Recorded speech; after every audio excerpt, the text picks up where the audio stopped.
welcome back to part 2 of what I ate on Oahu. If you haven't seen part 1 yet, be sure to check it out. In this video, I'll be going to some spots that I really enjoy, along with some new spots that I haven't shown before. First place we're hitting up in this video is Young's Kal Bee. It is located in Aiea. This is their menu. It's been here for quite a while and they're known for their plate lunch. The one item we got here is their Kal Bee and meat jun. The portion is huge, so it could definitely feed for 2. It also comes with a bunch of sides. This is their kimchi. It was very authentic and I really enjoyed it. The meat jun, it is super flavorful and they soak in the sauce really well in both of their Kal Bee and the meat jun.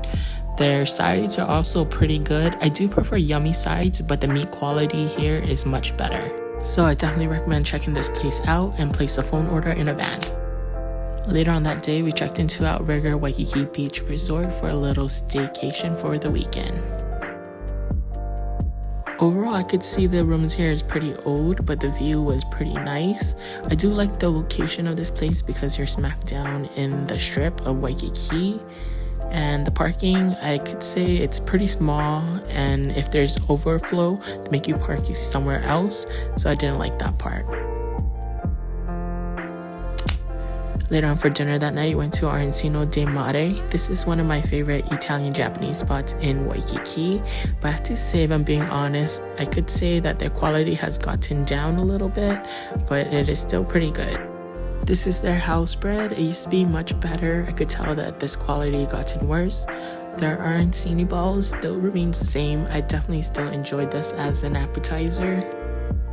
I really like the risotto inside, and it comes with bolognese and mozzarella with a garlic tomato sauce.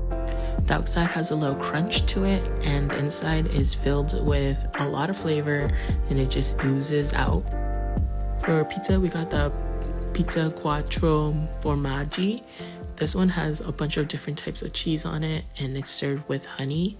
I think this one is pretty good, but there's one cheese on it that I don't really care for. And one of their signature pasta is the spaghetti Arancino Di Mare, which is basically uni pasta. It is very rich and creamy. I still enjoy this one, but I could say that the quality of this one doesn't hit the same as before, but I still recommend it. This is their tagliatelle alla bolognese. This one is a really solid one. It's very meaty and saucy, and I really like the noodles on this.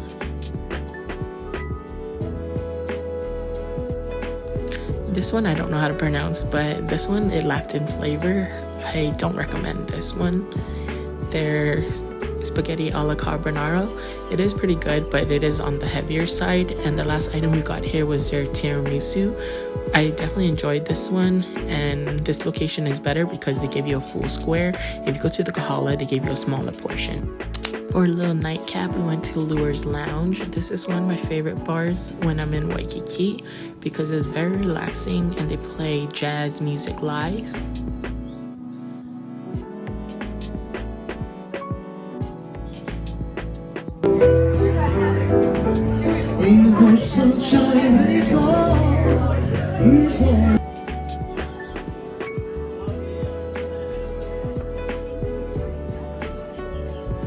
Here's the drinks that we got. That was my heart, and the Doxy one. Both of them was pretty good. The that was my heart is on the stronger side.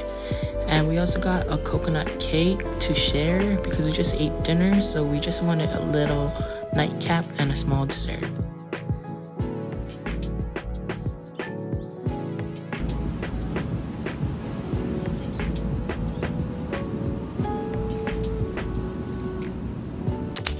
The next morning, we went to Musubi Cafe IYASUME. This one is located on Kuhio Avenue, and I definitely recommend coming to this location because it's made fresh.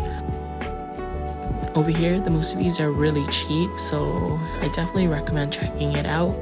There's several locations in Waikiki, but only this one does it the best, and the wait is super long, but it's definitely worth it. If you're in a rush, then I definitely recommend going to the other locations, but if you have time, come here. Here's some of the musubis that we got. I definitely recommend getting the bacon, avocado, and eggs and spam. That's one of their popular ones. Their tuna curry is also one of my favorites, along with their salmon seaweed. And you can see the portion of it, of rice and the filling, is kind of even. So I really enjoyed this place. I saw someone getting this with the inari and they ordered a lot, so I copied, and it was really good. And if you purchase a lot, you get a free sticker. We were getting bored of Waikiki, so we decided to drive around the island just to chill at the beach for a little bit.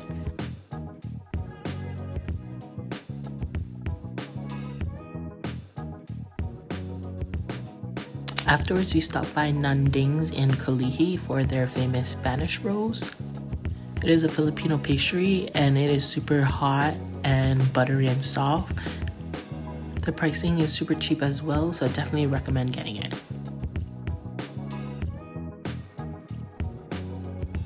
I got their Portuguese roll. I don't recommend getting this because their Portuguese was super small and thin. Later we head back to Waikiki and I stopped by Pit Stop Hawaii. This place serves smash burgers.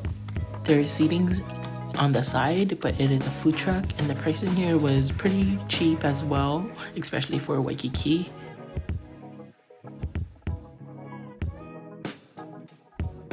This is their smash burgers. I really enjoyed it. It was very flavorful and the bun was super soft. And also their fries, they put some kind of seasoning that I never had before, so I would definitely come here again.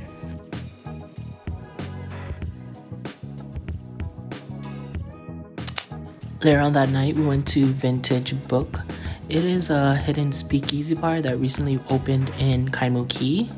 Here's their menu. I would say the drinks here are pretty reasonably priced compared to other spots in town, and their food here is pretty cheap and it's all small portions to share.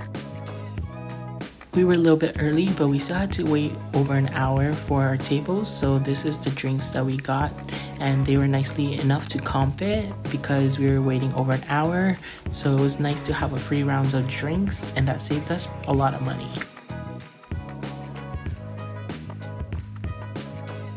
Once we got in the speakeasy, it was really nice and we got another round of drinks. Overall, I really enjoyed this place, even though the service was pretty slow, but it was a fun time. Food was good, drinks was good, and the service was really nice. To start off, we got the cochinita pit bull with masa cakes. The pork was slow cooked and had some pickles with a fluffy bread. I definitely enjoyed this one. This is their curry egg salad sandwich. It was really good. I really like the little spice to it, and I really like the fries, so I definitely recommend this one for a side.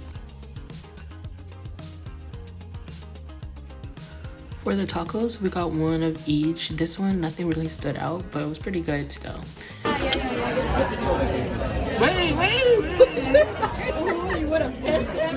This is their house karaage. It was really crispy and tender. It burst with a lot of flavor. We had to get another order of this because we enjoyed it so much.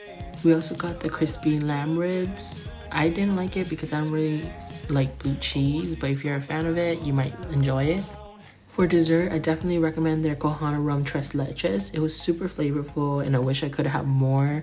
We were licking off the spoon and everything like savages, but it was definitely worth it. Next morning, we went to Island Vintage Cafe because it was next to our hotel. I'm always over here because the food here is always good and the drinks as well.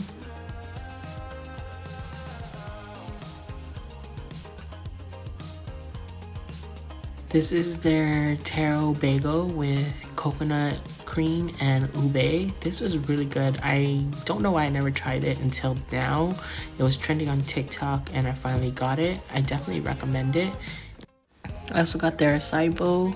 I have to say the acai bowl is still good, but they did something that is not as good as before, but I still would get it here and there. Later for lunch, we went to Tanioka's. This is one of my favorite spots to get some poke bowls, and there's just a lot of good local food here.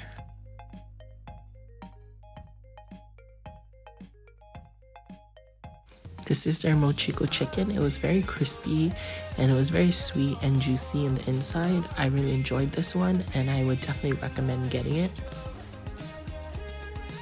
We also got their shrimp tempura rolls. This one I could skip out on. Their salmon poke is pretty good, so I always get this when I'm here. And then we drove all the way to the beach just to eat our poke bowls at the beach. And we decided to go to Lanikai Beach, so it was a pretty far drive from Tanioka.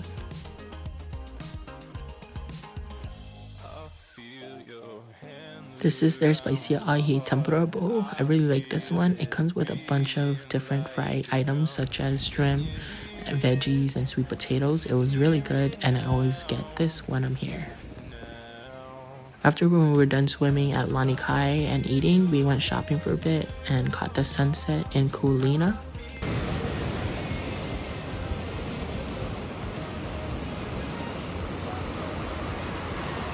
We ended at Broke the Mouth Grindz afterwards because my sister's boyfriend wanted to come here, and we get the usual, the sweet potato with bacon and eggs for the side, and the spicy furikake chicken and braised short ribs. If you have a big party, I would recommend getting the ube ice cream pie. This thing is huge and I wouldn't get it if you're only with a little bit people because you won't be able to finish it, but it's pretty good.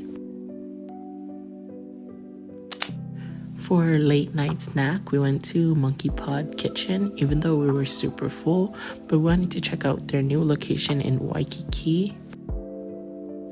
Pricing here is pretty much the same, and I would definitely want to come back during sunset to see the ocean view. Here we have is their cheeseburger and truffle fries. The burger here is pretty good and their fries is amazing. I really like the dipping sauce with it as well. And we also got their Mai Tais with the Lily Koi phone. It's one of their signature cocktails. I definitely recommend getting this one. We also got their taro ravioli because we enjoyed it last time and it was still good at this location. We also got their mahi burger, but this one, it wasn't really flavorful, so I would skip on this one the next time. The next day for a family dinner, we went to Crouching Lion, the restaurant. This restaurant recently reopened and I wanted to check it out because the view here is amazing and it's nice to get away from the city.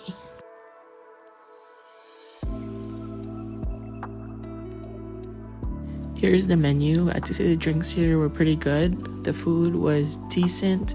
The pricing is on the higher side, so it was more of a one-time experience.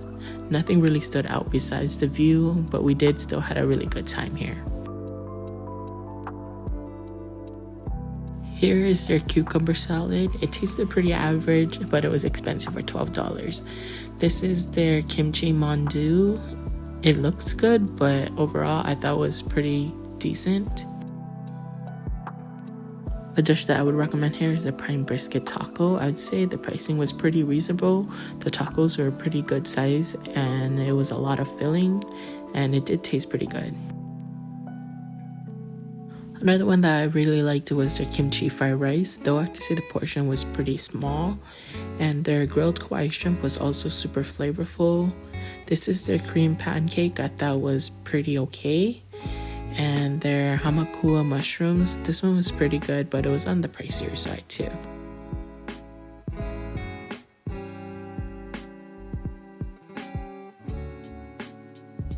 The french fries was pretty good, but it was $10. We also got the crunchy spicy ahi roll. This one was not as good and it was $28, so I would definitely skip out on this. Their bulgogi roll was filling, but it was plain. Their spicy ahi hand roll with ikura and uni was on the pricey side, but I didn't think their ahi was that great. This was their ribeye. It was on the pricier side and it was pretty decent compared to the other items. The uni pasta, I thought it was okay as well.